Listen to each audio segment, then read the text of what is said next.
Balik Primetime TV ang aktres na si Claudine Barreto dito sa Kapatid Network. Si Claudine po ang newest addition sa lalo pang umiinit na kwento ng aksyon o ng action seryeng Totoy Bato.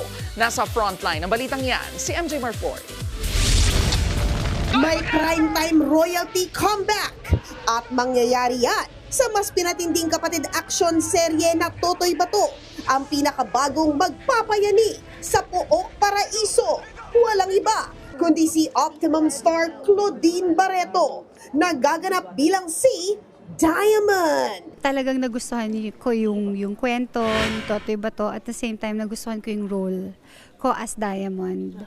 And of course, pag nalaman mo ang mga katrabaho mo ay sina Miss Yula Valdez, Mr. Jano Gibbs, ganyan, talagang hindi mo pwedeng sayangin yung opportunity na yon. Sino nga ba si Diamond sa buhay ni Totoy?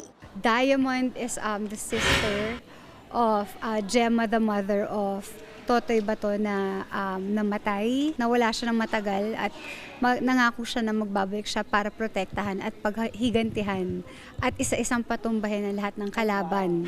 But what is this? Kung may aksyon na aabangan, hindi rin naman mawawala ang kilig sa muling pagkasama ng 90s love team na Claudine at Mark Anthony Fernandez. In fairness, may spark pa rin ang Clau-Mark tandem nang makachikahan sila ng News 5. Mark kasi, even if, we broke up na hindi okay, parang pag nagkita kami, parang wala na lahat. Tan kami pareho. Pero walang bitterness pagdating kay Mark. Samantala, nilinaw naman ni Claudine ang chika na nag-change name na siya from Barreto to Yan. Gusto ko lang i-clear, hindi ko sinabi na ako si Claudine Barreto, Yan. Hindi ko na natapon ko na ang Barreto. Of course not. It's not like that. Like what I said, it's not about Rico anymore. It's about Tita Sita and I having a relationship talaga and the family.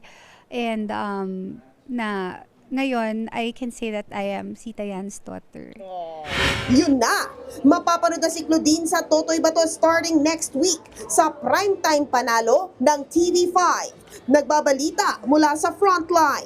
MJ Marfori, News 5. Mga kapatid, Jervy Wrightson po. Eto na nga. Para sa latest showbiz news at iba pang kay-alaman, mag-follow at mag-subscribe na sa social media pages ng News 5.